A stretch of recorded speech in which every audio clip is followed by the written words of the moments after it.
Egito, fé e razão, a teologia de Paulo e o espiritismo. Ali, depois que nós vamos estar aqui, então nós vamos iniciar o nosso trabalho, pedindo a todos, coloquem o celular no nosso silencioso, que a gente possa estar focado no nosso trabalho. E vamos unir então os nossos pensamentos em oração neste momento.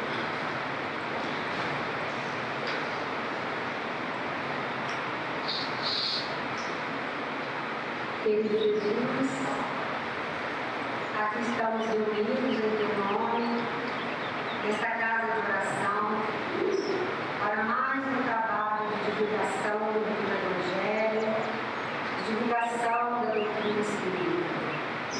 Nosso muito obrigada, Senhor, por todo o amparo que temos tido nesses 31 anos em que a nossa casa permaneceu sempre aberta para receber a todos que desejam mais esclarecimentos em torno da Boa Nova e em torno da doutrina consoladora. Que hoje possamos contar nesta jornada com a tua presença mais uma vez, através dos seus emissários e do amparo constante da nossa querida pintora do Evangelho. Que nós possamos todos vibrar paz, harmonia e alegria por estarmos reunidos mais uma vez nesta casa. Assim, mestre amado, é com imensa alegria que iniciamos então mais um trabalho hoje com a palavra do nosso irmão João Guimarães. Que possamos aproveitar o máximo possível todas as vibrações, bem mais alto e também de nossos irmãos encarnados que aqui estão. Assim, então, iniciamos a nossa reunião desta manhã, dando graças a Deus. Que assim seja. Guardemos lealdade. Além disso, requer-se nos despenseiros que cada um se ache fiel. Paulo, 1 Coríntios, capítulo 4, versículo 2. Vivamos cada dia fazendo o melhor ao nosso alcance. Se administras, ser justo na distribuição do trabalho. Se legislas, ser fiel ao bem de todos. Se espalhas os dons da fé, não te descuides das almas que te rodeiam. Se ensinas, ser claro na lição. Se te devotas à arte, não corrompas a inspiração divina. Se curas, não menosprezes o doente. Se constróis, atende à segurança. Se aras o solo, faze-o com alegria. Se cooperas na limpeza pública, abraça na higiene o teu sacerdócio. Se edificaste um lar, sublima-o para as bênçãos de amor e luz, ainda mesmo que isso te custe aflição e sacrifício.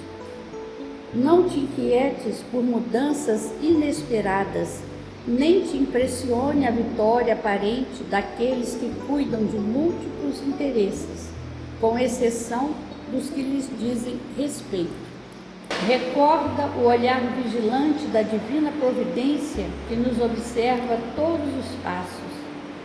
Lembra-te de que vives onde te encontras por iniciativa do poder maior que nos supervisiona os destinos, e guardemos lealdade às obrigações que nos cercam e, agindo incessantemente na extensão do bem, no campo de luta que a vida nos confia, esperemos por novas decisões da lei a nosso respeito, porque a própria lei nos elevará de plano e nos sublimará as atividades no momento oportuno.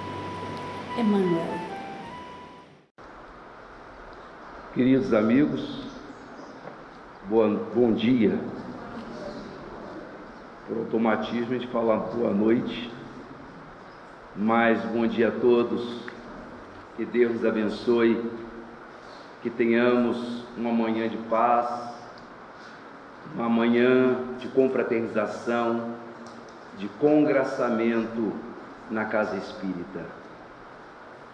após a prisão de João Batista, seu primo, na fortaleza de Maqueronte, Jesus decidiu abandonar a Judéia e voltar para a Galileia, onde era a área, a região em que ele melhor trabalhava, talvez pela facilidade que os galileus tinham de perceber e aderir a ideias novas.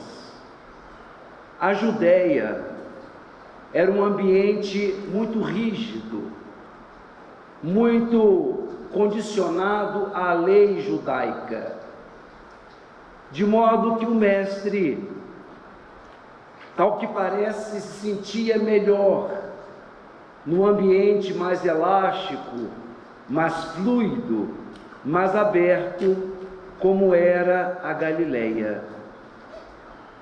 E desta vez, Jesus decidiu ir da Judéia em direção à Galileia, cortando a Palestina longitudinalmente, o que o obrigou a passar por um território chamado Samaria. Esse território, ele era ocupado pelos conhecidos samaritanos, o famoso da parábola do bom samaritano, era dessa região da Samaria. De modo que o mestre com seus discípulos rumam da Judéia em direção à Galileia, mas estão passando por aquela região que em dado instante a estrada vai se afunilar, estão eles num desfiladeiro, porque à esquerda está o Monte Ebal e à direita o Monte Garizim. É hora sexta, portanto, meio-dia. Os judeus marcam as horas um pouco diferente de nós. Enquanto que começamos nós à meia-noite como sendo a 0 hora, a 0 horas dos judeus é às 6 da manhã, às nossas 6 da manhã. Então, hora sexta é o meio-dia. Daí que quando Jesus expira na cruz, João diz, era a hora 9, portanto 3 horas da tarde. É meio-dia, sol a pino, calor, Jesus está com sede, e os seus discípulos foram à cidade movimentar, conseguir alguma coisa para comerem. Ele está só e decide esperá-los num local que era muito famoso dos judeus e dos samaritanos. Era um poço, era um local onde havia essa vertente a que dava o nome do Poço de Jacó, ou o Poço do pai Jacó. Jesus então senta-se ali para esperar os seus discípulos que tinham ido à cidade de Sicar buscar alimentos. É esse o quadro geográfico, meus amigos, que vai se dar o encontro de Jesus com a mulher samaritana. Vem ela da cidade de Sicar, trazendo nas costas um vaso, uma jarra. Vem ela mais uma vez, na sua rotina diária, tirar um pouco de água do poço do pai Jacó e levar para os seus, para a sua família. E naquele dia está ali aquele judeu sentado, talvez com a testa suarenta, cansado, e ela se aproxima de Jesus. Quando o mestre a vê que ela traz uma jarra nas costas, vira-se para a mulher, amorenada, cabelos longos, e diz assim: dá-me de beber, dá-me de beber. A mulher era samaritana, e nessa época havia uma disjunção, um conflito entre os judeus e os samaritanos. Os judeus se achavam os fiéis interpretadores da lei e diziam que os samaritanos haviam deturpado, conspurcado as tradições de Israel. Então os dois povos não se davam bem. Os judeus não gostavam dos samaritanos e ao longo do tempo também os samaritanos começaram a resistir aos judeus.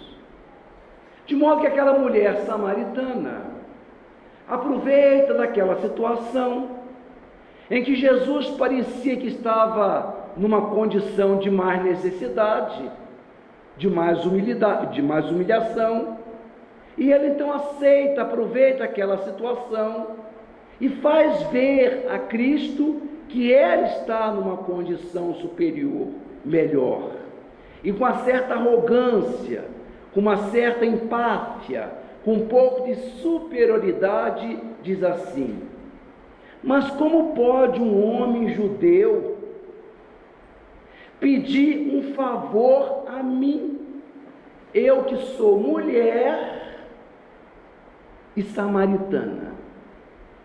Não era o caso só de um homem pedir um favor a uma mulher em público, o que já era motivo de avexamento. Mas além de mulher, ela era mulher samaritana. Então ela faz ver a Jesus a sua condição, pelo menos naquele momento de superioridade, enquanto ele está precisando dos serviços dela. Dá-me de beber. E ele então diz: como pode um homem judeu pedir um favor a mim, eu que sou mulher samaritana? Obviamente ela não estava diante de um judeu qualquer. Jesus ouve aquela acicate, aquela implicância, aquela fala destoante, está muito além dela e diz assim: se conhecesses os dons de Deus e aquele que te diz, dá-me de beber, pediria a ele que te desse a água viva, e essa água te seria dada. A mulher olha para Jesus, percebe que aquelas palavras têm um conceito que ela não compreendeu totalmente. Ali tem um ensinamento que ela captou uma parte, mas não entendeu tudo.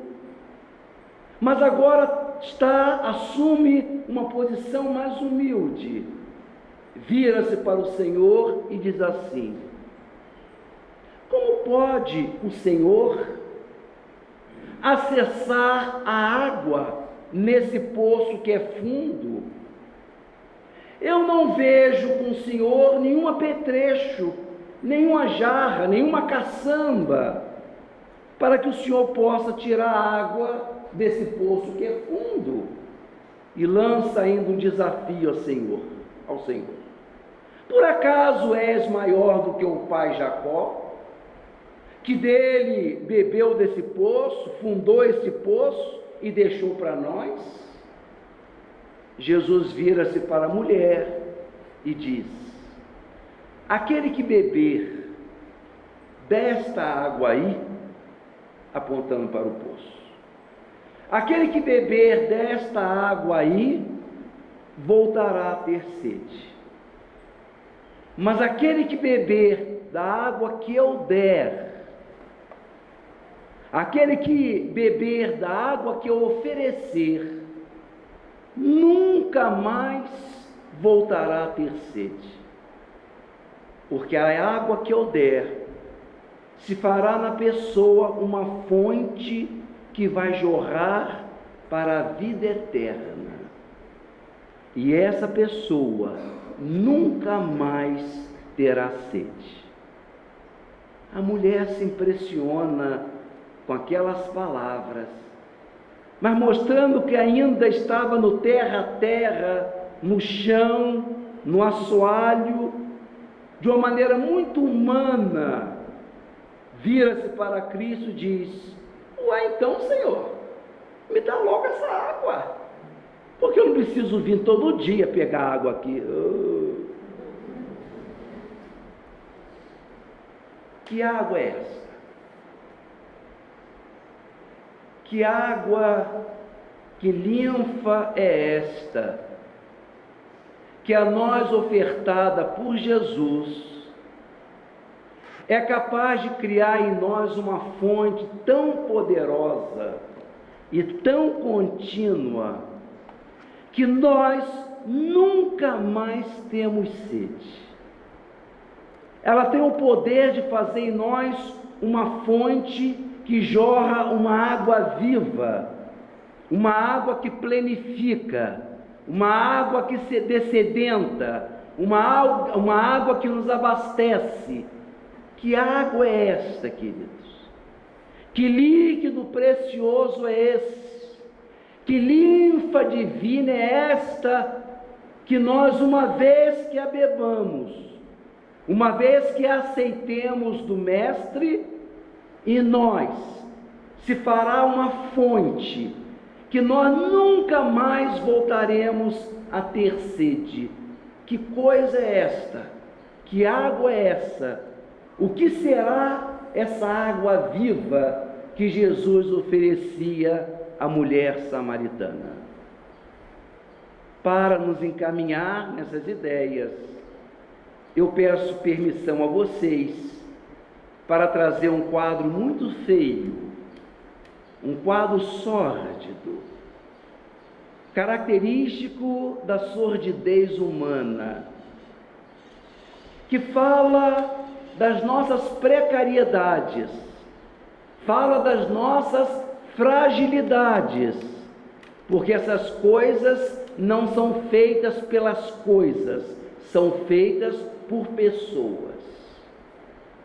No dia 25 de agosto de 2017, o Luiz Alberto Barbosa havia combinado com a sua noiva Maiara.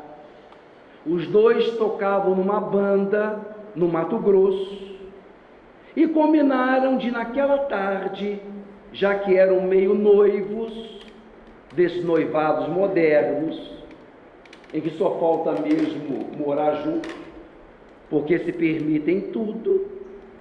Então combinaram de, naquela tarde, ter uma tarde de sossego, de prazeres, de delícias, num motel. Então ela deixaria o trabalho regular e estaria com ele à tarde nesse motel. Ela era violinista da banda e ele o baterista. Ele chegou um pouco antes. Daí a alguns instantes, a moça localiza a porta em que ele estava hospedado, mete a mão na maçaneta, vira e dá os 2 primeiros passos para dentro do quarto. E ao invés de um abraço, recebe uma forte martelada no crânio e cai. Ele, como que ia se certificar de que ela estava morta, dá outras tantas marteladas, estraçalando, esfacelando o crânio da noiva. Depois leva para um matagal e carboniza, põe fogo no corpo de Maiara. Esse assassinato ficou famoso, chegou ao Rio de Janeiro E foi aí que eu li essa matéria há 2 anos e meio atrás.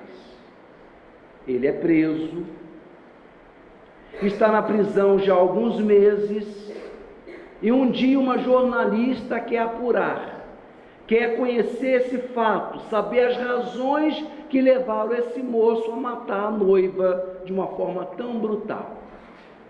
Então vai visitá-lo. Ele resiste um pouco, mas depois acede, aquece, e os dois começam a conversar. E ela pergunta a ele: você tem algum recado? Você gostaria de dizer alguma coisa para as pessoas que estão lá fora? Eu posso ser o seu canal, eu posso falar por você. E ele diz assim: eu quero sim. Eu quero que a senhora diga à família de Maiara e à minha família que eu estou muito arrependido. Eu não sei o que me levou a fazer, a matar Maiara. Eu só sei que eu havia bebido muito no almoço e depois usei muita droga. Eu acho que eu matei o meu amor porque estava louco. E agora, às vezes, eu fecho os olhos e vem aquela cena do crime. Eu me vejo matando Maiara. A mulher se emociona. A jornalista vê que ele está falando com sinceridade. Então pergunta: isso quer dizer que você está arrependido, Luiz? Sim. A senhora pode ver que eu saquei o meu fundo de garantia naquela semana, porque eu queria casar com Maiara, mas eu a matei. Eu estou arrependido sim. E quando então eu me lembro, fecho os olhos e lembro daquela cena, eu sofro por dentro. E arremata o diálogo, finalizando, dizendo assim: eu não tenho religião, dona, mas à noite aqui sozinho na cela, eu grito por Deus. Eu achei esse relato extraordinário, porque eu fiquei pensando comigo mesmo: será que Deus ouve o grito desse assassino? Ou será que existe erro humano, falha humana, que envergonhe a pessoa perante o próprio Senhor? Será que Deus ouve o grito de uma alma tão perdida, tão endemoniada, tão desgraçada, tão infernalizada em si mesma? Será que esse grito do Luiz Alberto Barbosa atinge as acústicas divinas? Ou será que Deus, diante de algumas situações, diz: não, isso é demais, isso também eu já não posso aceitar? Será que Deus ouve o grito de uma alma perdida, de uma alma desorientada, de alguém que não tem mais para onde pedir, apelar, senão o próprio Criador? Então vamos procurando entender o que é água viva e por que eu associei a água viva a essa experiência tão terrível envolvendo Luiz Alberto. Então nós vamos ter de recuar um pouco mais para trás, bem para trás, e vamos ao ano de 64 da era cristã, portanto 64 anos após o nascimento de Jesus. E vamos ver uma senhora de meia idade, atada a um poste, com as mãos amarradas para trás, e do lado dela está o filho. Ela é cristã e foi aprisionada porque tinha esse credo estranho, cristão. E havia um verdugo que ameaçava incendiá-la, ela e o filho. porque em torno dos dois havia uma quantidade de lenha embebida em resina inflamável, e ele então com uma tocha ameaçava jogar fogo para matar os dois incendiados. Então lança para ela o último desafio, a última chance dela sair dali viva com o filho, e diz assim: mulher, é só a senhora abjurar desse Jesus, é só a senhora negar esse Cristo, um fraco que morreu na cruz, e o que ele está ensinando a senhora é morrer agora por ele. Negue-o, abandone esse sujeito, a senhora nem o viu, abandone esse Cristo e sai daqui viva, a senhora feliz com seu filho.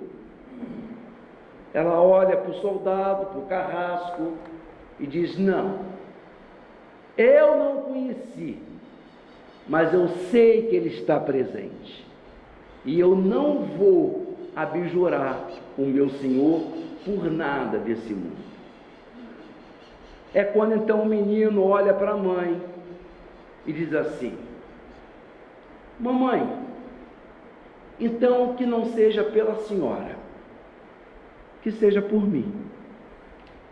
Eu não acredito nesse Cristo, eu não sou cristão, eu não quero morrer por esse sujeito que a senhora adora, eu quero viver.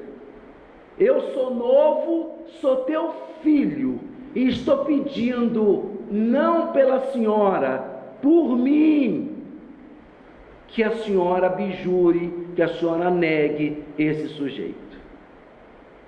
E as mães aqui presentes podem imaginar o que Joana sentiu naquele instante. Atender o pedido do filho ou manter-se fiel a Jesus? Ela olha para dentro, ora, volta daquele transe rápido e diz: não, meu filho, eu não sei nem se eu estou fazendo o mais certo, mas o que o meu coração diz é que eu não posso negar Jesus. Então isso quer dizer que você vai morrer comigo, nós dois, por ele. Eu não sei te explicar, mas eu acho que eu estou certa, e nós vamos, nós dois juntos, para a morte, por causa dele. O verdugo então pega da tocha e joga fogo, a lenha se inflama, o fogo começa a subir, lamber a roupa, os cabelos de Joana, o garoto começa a se contorcer e a gritar, e ela tenta se manter firme, e o fogo queimando, ardendo, e o carrasco aproveita aqueles instantes últimos, porque daí a poucos segundos, aquela alma estará num plano onde ele não poderá chegar. Aproveita que ela está do lado de cá, e aí lança a seu último veneno, seu último acicate. Então, mulher, é isso que esse Cristo sabe ensinar? É isso que a senhora aprendeu com esse sujeito? Ele te ensinou a morrer? É isso que esse homem faz? Ensina as pessoas a morrerem? E Joana, sofrendo a queimadura, a dor da queimadura, já se desligando do corpo, ainda tem força e entusiasmo para gritar: não, meu filho, ele não me ensinou só a morrer, ele me ensinou também a te perdoar. Morre Joana, abandona o mundo das formas através de uma fogueira e vai para a região espiritual. E o que existe então entre Luiz Alberto Barbosa, o assassino de Maiara, e Joana de Cusa? Porque os dois estavam fazendo uma entrega, os dois estavam cientes que estavam sendo ouvidos, amparados por alguém. Que coisa é esta que consegue sustentar a alma de um assassino e consegue dar forças a uma missionária, a uma Marte de Jesus? Que coisa é esta, senão a fé?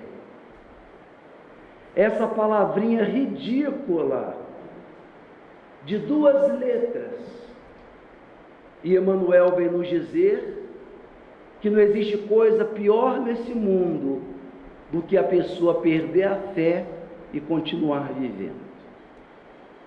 É exatamente a fé, essa fonte que jorra constantemente, que traz estrelas para o céu da nossa alma quando há nuvens pesadas no horizonte. É a fé que consegue nos manter felizes, esperançosos, na expectativa de dias melhores e diante também de um dia radioso de luz e de felicidade. A fé é aquela que nos coloca de joelhos, agradecendo a Deus as bênçãos da vida. A fé, meus queridos, a fé que deve ser existencial. Com isso eu quero dizer que a fé, ela não está subordinada às coisas boas que nos acontecem. A pessoa não pode dizer que tem fé porque Deus a ampara e beneficia sempre. Não. A fé é testada exatamente quando a pessoa está passando por um momento difícil e ela sabe que aquilo passa e que existe então um plano divino para ela, em que mais cedo ou mais tarde as coisas hão de se modificar. Então a fé, ela não está conosco somente nos momentos de alegria, agradecendo a Deus as bênçãos da vida. Ela se faz testada exatamente nas circunstâncias em que tudo parece ir mal, e existe em nós um instinto, um sentimento, de que nos fala a questão 5 do Livro dos Espíritos, esse sentimento instintivo que nós temos de Deus, de um Pai que é Criador, de um Pai que nos ampara. Então a fé verdadeira, a fé existencial, ela ampara o assassino, ela está presente a uma santa, e ela está presente nos nossos momentos bons e nos momentos ruins. Então ela tem de ser verdadeira, ela tem de ser existencial, ela tem de estar presente constantemente em todas as circunstâncias. Dizem que um sujeito morava num sítio bem longe, bem longínquo, mas era um homem de fé, e era um homem que tinha uma sabedoria espiritual incrível. E um dia, ele que tinha um cavalo, quando ele acorda nesse dia, ele vê que o único cavalo que ele tinha fugiu, foi embora. Ele não tinha mais um único animal para arar a terra. Um vizinho dele soube do episódio e foi mostrar sua condolência, foi mostrar a sua deferência para com ele, e foi visitá-lo. E disse: meu amigo, que azar o teu, como é que você só tem um cavalo, e esse único cavalo que você tinha se perdeu? Como é que vai ser agora? Que coisa horrível. Um homem que era um homem de sabedoria e de fé, disse: olha, realmente não foi nada agradável, mas quem há de saber se isso realmente foi um mal ou um bem? Pode ser que eu tenha perdido o cavalo, tenha sido um azar, mas pode ser que isso seja um bem, eu perder o cavalo. O homem não entendeu, foi embora. Daí que alguns dias, o homem do sítio está dormindo, acorda pela manhã com barulho no terreiro. Quando ele abre a janela, tem uma quantidade enorme de cavalos selvagens, que havia feito amizade com o cavalo dele que tinha fugido, e agora ele é dono de todos aqueles cavalos. O amigo soube do ocorrido, foi lá visitá-lo e disse: nossa, você é um sujeito de sorte, você tinha um cavalo, desgraçado, você agora tem cavalo, é um homem rico só em cavalo, que homem de sorte. Se será? Será que isso é uma sorte ou um azar? Pode ser que eu tenha recebido os cavalos, seja uma coisa muito boa, mas pode ser que não seja. Quem é de saber se receber esses cavalos é um bem ou um mal? E não é que ele sabia das coisas? Um dia o filhinho dele vai subir num cavalo selvagem para montar, cai e quebra a perna. Vem o vizinho, se é realmente, nem tudo é bem nessa vida, né? Você tem muitos cavalos, é rico, mas tem um filho com a perna quebrada, que horror!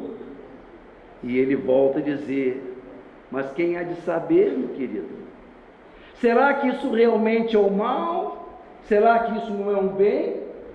Sem quem há de saber se realmente eu perder o cavalo é uma coisa má ou uma coisa ruim? E não é que ele estava certo? 3 dias depois veio o pessoal do governo alistar os garotos para servir o exército. O filho estava com a perna quebrada, não foi alistado. Essa historinha vem dizer, meus queridos, que nós nunca sabemos qual é aquele dia em que a gente está só com um cavalo e quando é que vamos ganhar vários cavalos. Eu olho daqui assim para vocês e não tem como saber qual é aquele coração que está naquele dia em que perdeu o único cavalo que tinha, ou quem é que está aqui sorrindo para a vida, agradecendo a Deus porque tem vários cavalos. Eu não sei, mas a fé tem que estar conosco independente de quando temos um cavalo ou uma manada.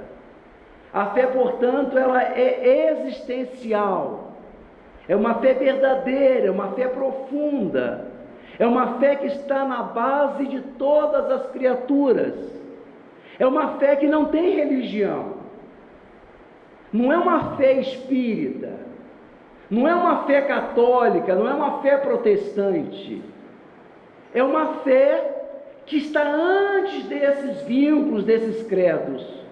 É essa fé que eu costumo dizer, em termos modernos de tecnologia, a fé é como se fosse o Wi-Fi divino. A gente não vive atrás de Wi-Fi? Cadê a rede? Cadê a rede? Pois a fé é essa rede, é o Wi-Fi que nos mantém ligados ao Senhor da vida. E por isso, faça sol, faça chuva, estejamos no dia de vários cavalos, ou no dia que tínhamos um único cavalo que se perdeu, nós sentimos a presença de Deus em nossas vidas. Eu sou de uma família muito simples, muito humilde, numa época em que não havia ainda possibilidade da gente fazer profilaxia dentária. Então, os dentes, às vezes eles entravam em cárie, e chegava um momento em que começava a dor de dente, e como vocês sabem, dor de dente nunca acontece às 10 da manhã, nem às 3 da tarde. Para ficar bem interessante, ela vem às 3 da madrugada, porque é muito fácil aceitar, conseguir um atendimento qualquer. E à noite, morando longe, sem nenhum recurso, pois o dente começava a doer, 10, 11 horas da noite, E a gente fica desassossegado. Eu era guri, tinha 8, 9 anos, nem faz tanto tempo assim. Mas aquilo doía, e a minha tia-mãe, que me criou, porque a minha mãe havia desencarnado, eu ainda muito novo, ela se afligia. Ela não podia ver aquele garoto chorando, sem poder dormir, com dor de dente, mas não tinha recurso nenhum, fazer o quê? Ela então dizia, pegava uma toalhinha de rosto, colocava numa perna, sentava-se na cama e dizia, vem cá e coloca o lado que está doendo para cima, deitado aqui na minha perna. E eu deitava. Ela abria uma tesoura enferrujada que ela tinha, que ela achava, ela cismava que costurava, não sabia costurar, mas ela achava que costurava. Então ela pegou aquela tesoura enferrujada e ficava, foi mais de uma vez, em cima do lado em que estava doendo, cruzando a tesoura e dizendo, Pai nosso que estás nos céus, santificado seja o vosso nome. Ave Maria, cheia de graças. E meus amigos, não me peçam para explicar a dor passada. A gente vai dizer, mas é porque ela era médio de cura. Não sei. Eu só sei que ela forrava a toalhinha. E lá no seu coração devia dizer assim a Deus, Senhor, isso é a única coisa que eu tenho para fazê-lo dormir. Eu, de minha parte, também sabia que era aquela a única forma, a única esperança de dormir. Isso é a fé. É a fé que bate lá no assoalho da nossa alma e nos dá a certeza de que somos protegidos, somos envolvidos por esse Deus que é Pai, que é o nosso Criador. Mas como se relaciona nós que somos espíritas? Como se relaciona a fé raciocinada com a fé existencial? Nós, no nosso movimento, no nosso ambiente, falamos que a fé tem de ser raciocinada, sim, mas nós sabemos que uma fé de uma mãe católica é tão forte e intensa e às vezes superior à nossa que é raciocinada. Como se relaciona a fé existencial, que eu estou chamando existencial, e essa fé raciocinada? Como é que elas se interagem? E foi exatamente isso que me levou a escrever o livro. Como é que a gente pode entender uma fé que tem que ser entendida, que tem que ser compreendida, que tem de ser explicada, que tem de ser racionalizada? Como é que ela se relaciona com uma outra que não se explica, que não raciocina, que não é compreendida, mas ainda assim age? Como é que se relaciona a fé existencial com a fé raciocinada? Para entendermos, eu tenho de contar mais uma historinha para vocês. Imaginem vocês que durante séculos, quando as pessoas tinham uma ferida grande, uma ferida aberta, na pele principalmente, ela havia aprendido um recurso, que era pegar de miolo de pão embebido em água e colocar na ferida. E daí alguns dias, às vezes semanas, não é que aquela ferida curava? A pessoa colocava o miolo de pão embebido em água, aguardava alguns dias, e alternando, tirando o que estava velho, colocando outro, e aos pouquinhos a ferida curava. Havia casos em que a ferida não curava, piorava até. A pessoa não curava e a ferida prosseguia, mas boa parte dos casos curava a ferida. Os casos em que o miolo embebido em água curava, a pessoa dizia assim: ah, porque botou fé. Não é só botar o miolo com água, é botar miolo, água e fé. Aquele que só coloca o miolo e não cura é porque não tem fé suficiente. Durante séculos isso foi feito. Até que em 1928, há menos de um século atrás, um sujeito chamado Alexander Fleming, que trabalhava com fungos, naquele dia esqueceu a janela do laboratório aberta e entrou pela janela. Ele trabalhava com bactérias e entrou pela janela que estava aberta esses fungos do gênero Penicillium, um fungo que nasce muito em umidade, principalmente em pão embebido em água. E quando esse fungo cai em cima das bactérias, Fleming chega no dia seguinte e encontra as bactérias todas mortas. Graças a Deus, Fleming não era igual a qualquer um de nós, porque certamente estragou tudo, joga fora, né? Graças a Deus ele parou, olhou assim: mas por que esse fungo matou a bactéria?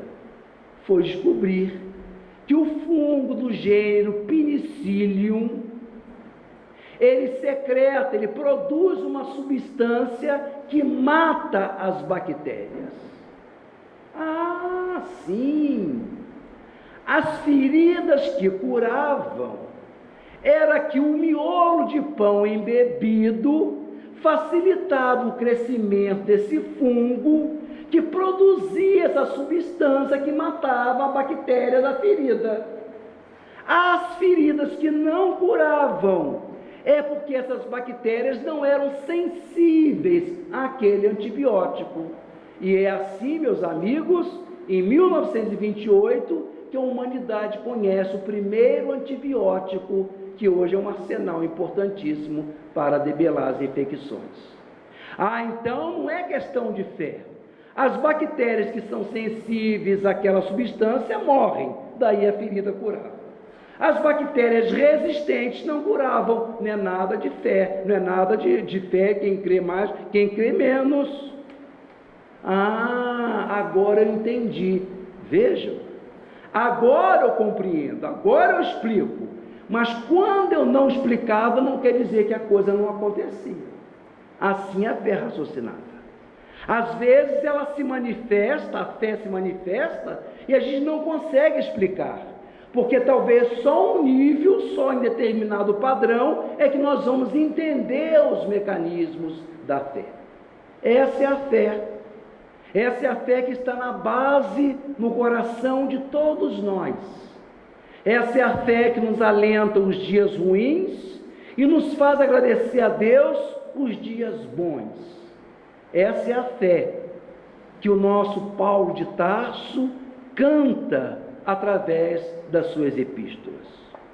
A epístola de Paulo, uma das mais bonitas, conhecida como a Epístola da Alegria, é a epístola dele, chamada Epístola aos Filipenses. São os cristãos da cidade de Filipos. E Paulo chega a Filipos, e isso é muito importante para nós espíritas. Paulo está no meio de uma gruta à noite, aparece para ele um espírito, Atos dos Apóstolos, capítulo 16, não diz que é Satanás, nem o Espírito Santo. Aparece a Paulo um espírito grego, e faz a ele a súplica: venha para a Macedônia, venha para a Europa, ajuda-nos, porque precisamos dessa mensagem.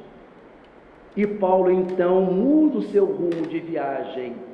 Lucas nos escreve esse episódio dizendo assim: foi assim que no dia seguinte embarcamos em Troade e navegamos em linha reta até a Samotrácia. No dia seguinte chegamos a Neápolis e logo depois a Filipos, que é a primeira região, a primeira cidade daquela região da Macedônia. Então Paulo chega à cidade de Filipos e lá funda uma igreja em nome de Jesus.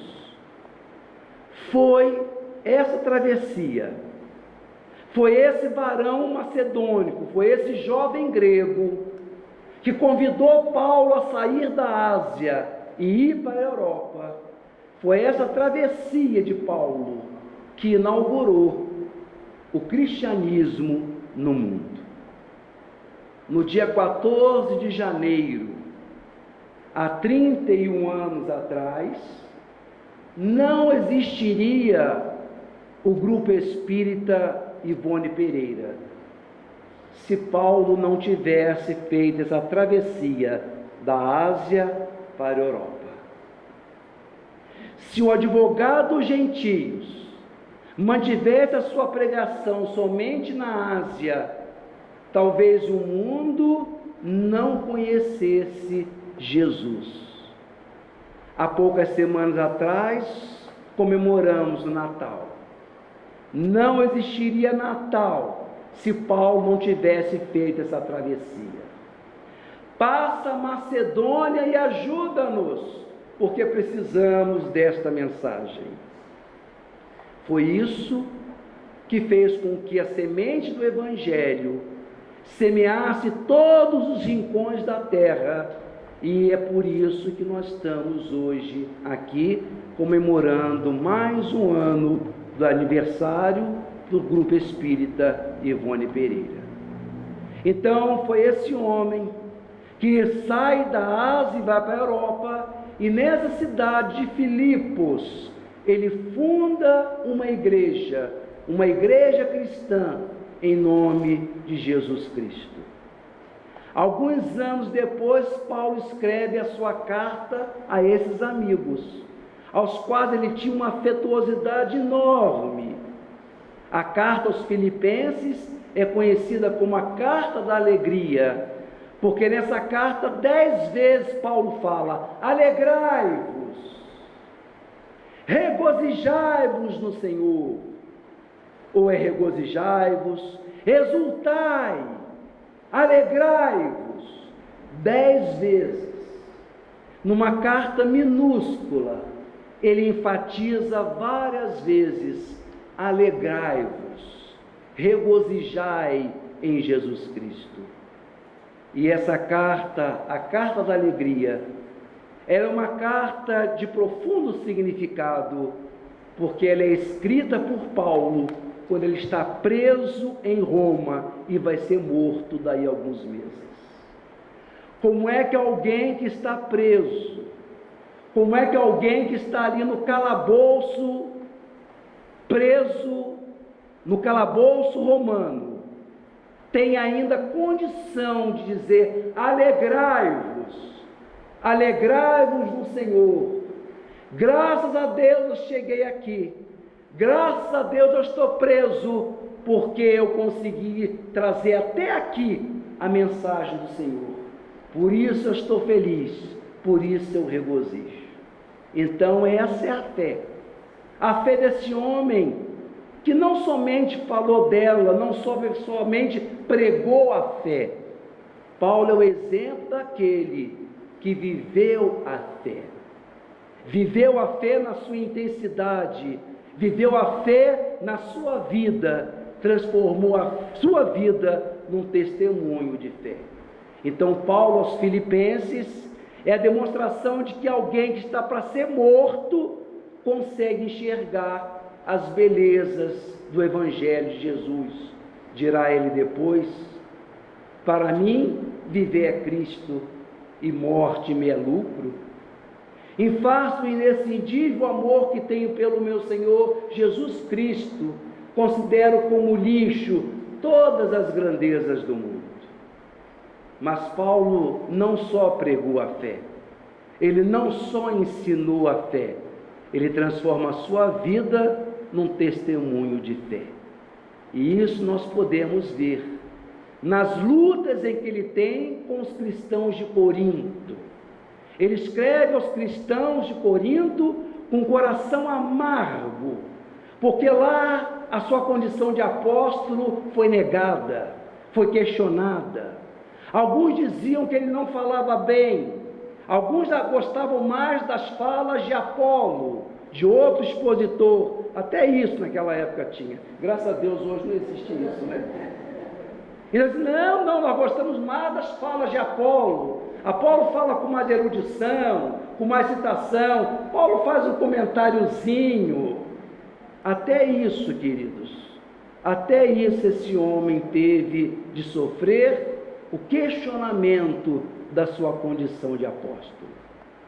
Mas Paulo, no momento em que ele é maior para nós, Paulo, ele se agiganta diante de nós, é quando ele abandona o argumento, quando ele não mais faz defesa nenhuma, quando ele não parte para a oratória, quando ele decide abandonar todas as polêmicas. O momento mais comovente, em que mostra a Paulo que ele havia aprendido a mensagem de Jesus, que dizia que aquele que quiser ser o maior, seja o menor. Aquele que quiser alcançar a luz, seja o servo de todos. Então, o momento mais sublime, mais comovente de Paulo, é quando ele assume a sua fraqueza, quando ele quer, como a dizer, eu não tenho títulos, eu não tenho condecorações, eu não tenho deferências, eu não sou nada, eu não tenho nada para dar mais, a não ser a minha própria vida, em nome de Jesus. Então ele vai dizer, se comparando aos outros apóstolos que se achavam os tais: são ministros de Deus? Eu também. E sei que falo como um tolo, mas falo mesmo assim. São ministros do Senhor? Eu também. Muito mais pelas fadigas, muito mais pelas prisões, infinitamente mais pelos açoites dos judeus. Recebi 5 vezes os 40 golpes menos um. 3 vezes fui flagelado, 1 vez apedrejado, 3 vezes naufraguei. Sofri perigos nos rios, perigos nos mares, perigos por parte dos gentios, perigos nas cidades, perigos nos desertos, perigos por parte dos falsos irmãos, mais ainda, fadigas e trabalhos duros, fome e frio, múltiplos jejuns, sede e fome. Acima disso tudo, a solicitude e o carinho que tenho para com os irmãos de todas as igrejas, porque quem fraqueja, sem que eu também não me sinta fraco? Quem cai, sem que eu também não despenque? É preciso gloriar-se? Por certo não convém, mas mencionarei as visões e revelações do Senhor. Conheço um homem Cristo, que há 14 anos foi arrebatado até o 3º céu. Se em seu corpo não sei, se fora do corpo não sei, Deus o sabe. Só sei que esse homem, se no corpo ou fora do corpo, não sei, Deus o sabe, foi arrebatado até o paraíso e ouviu palavras inefáveis que não é lícito ao homem repetir. No tocante a esse homem, eu me gloriarei, mas no tocante a mim, só me gloriarei das minhas fraquezas, porque se quisesse gloriar-me, não seria louco, pois só diria a verdade, mas não o faço, a fim de ninguém tenha um conceito superior daquilo que vê em mim e que me ouve dizer. E essas revelações eram tão extraordinárias que para não me encher de soberba, foi-me dado na carne um anjo do Senhor para me esbofetear, a fim de que eu não me enchesse de soberba. A esse respeito, 3 vezes pedi ao Senhor que o afastasse de mim. Respondeu-me, porém: basta-te a minha graça, pois é na fraqueza que a força manifesta todo o seu poder. Por conseguinte, prefiro gloriar-me das minhas fraquezas, para que pouse sobre mim a força de Cristo. Por isso me comprazo nas fraquezas, nas necessidades, nas angústias, nas perseguições por causa de Cristo. Porque quando sou fraco, então é que sou forte. É essa mensagem que o advogado dos gentios nos traz. Não é outra mensagem que a doutrina espírita nos traz. É exatamente nos momentos difíceis, nos momentos duros, nos momentos de testemunhos, em que as pessoas que estão à nossa volta vêm dizer: mas o que essa pessoa tem? Essa pessoa parece alienada, porque tudo vai mal na vida dela e ela consegue guardar a serenidade no coração. É isso que aprendemos com Paulo, é isso que aprendemos com a doutrina. Nesse momento de testemunho é que nós reconhecemos que a nossa grandeza não está nas coisas que as pessoas veem, naquilo que o mundo reconhece. Às vezes, a nossa grandeza está exatamente no momento em que todos pensam que nós estamos perdendo.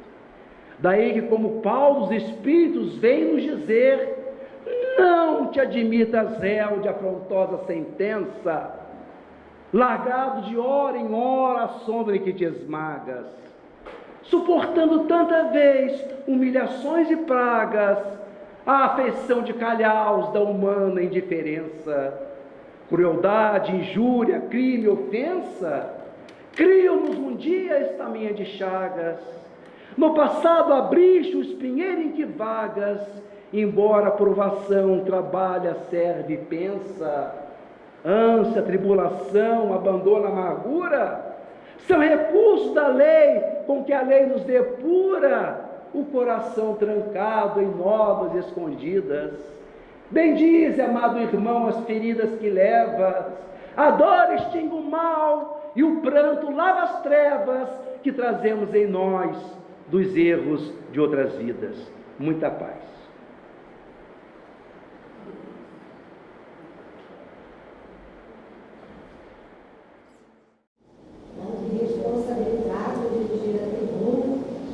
Tem que falar algo com a responsabilidade de não cisnar nessa fala poética do nosso irmão, mas nos coube o trabalho que nós vamos fazer. E me redimindo, quero aqui fazer uma apresentação, embora seja após a fala dele, dizer que o nosso irmão veio de Niterói, cidade natal dele, gentilmente aceitando o nosso convite, apresentando-se também ontem lá no e-mail, que o orador é orador, e trouxe então para nós mais uma fala. Ontem ele esteve falando lá no e-mail sobre Paulo, e hoje ele falou para nós, carinhosamente, um pouquinho sobre Paulo, deixando aí a nossa curiosidade para ler o livro que ele trouxe para nós aqui, que está ali na nossa entrada, Fé e Razão, a teologia de Paulo e o Espiritismo. Então, nós só temos que agradecer o nosso irmão, que veio, então, com todo o seu amor, com todo o seu carinho, com toda a sua alegria, falar para nós, nessa manhã, realmente, em que comemoramos esses 31 anos que estamos aqui com a nossa casa aberta, funcionando, recebendo a todos vocês, daqui de Rio das Flores, de Valença, de outros cantos aqui, da nossa região, com muito carinho, agradecendo a nossa equipe, que está sempre junto, trabalhando, uns em silêncio, no anonimato, como são as nossas irmãs que estão lá na cozinha e que com certeza estão nos escutando, aquelas irmãs que trabalham na limpeza da nossa casa, São tantas mãos unidas para que estejamos aqui mais um ano comemorando, né, juntos. Os outros oradores que vêm aqui conosco nas outras datas. Então, nós só temos que agradecer e nos alegrar realmente por estarmos aqui nesta manhã. Então, não vou falar mais, porque senão a emoção é grande e a gente não comporta. Vamos passar então para a Diva, encerrar essa primeira parte do nosso trabalho, uma vez que temos a nossa segunda parte, que é o nosso almoço de confraternização. Que Jesus nos abençoe, que possamos continuar unidos, vibrando paz e alegria por aqui estarmos sempre, em nome de Jesus.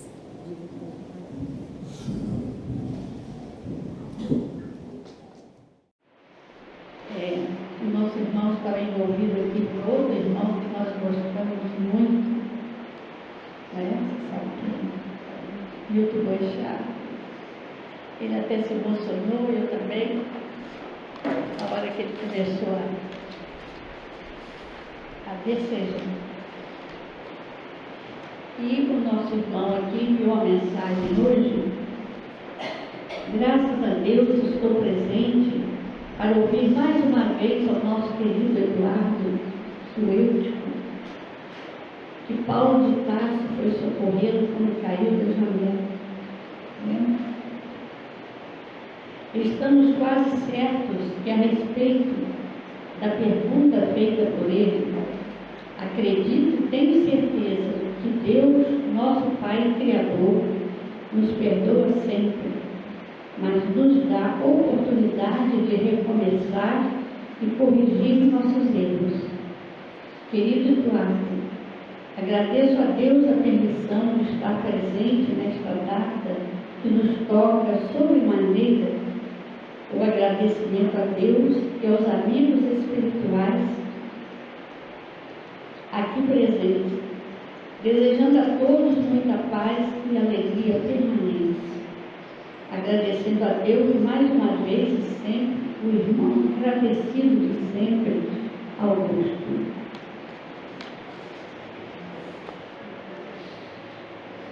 Prezados irmãos, só nos resta agradecer por essa festa espiritual, por este amparo, Senhor, pela alegria de ainda estarmos reencarnados e quando daqui partirmos, que possamos seguir em frente com coragem e fé. Rogamos, Jesus, neste momento, por todos os nomes que se encontram na mesa, no livro de preces, pelos que se encontram nas cadeias públicas, orfanatos, creches, asilos, casas transitórias, pelos que perambulam pelas ruas, pelos jovens, pelas crianças, pelos idosos. Que a vossa luz, a vossa misericórdia se faça sobre todos nós. E que ao sairmos daqui, possamos levar para os nossos lares a paz que aqui agora desfrutamos e repartirmos com os nossos entes queridos que lá ficaram. Com a permissão de Deus, de Jesus, de Maria Santíssima, nossa Mãe Espiritual, de Ivone Pereira, mentora desta casa de oração, deixamos encerrado mais uma reunião doutrinária na sua santa paz. Graças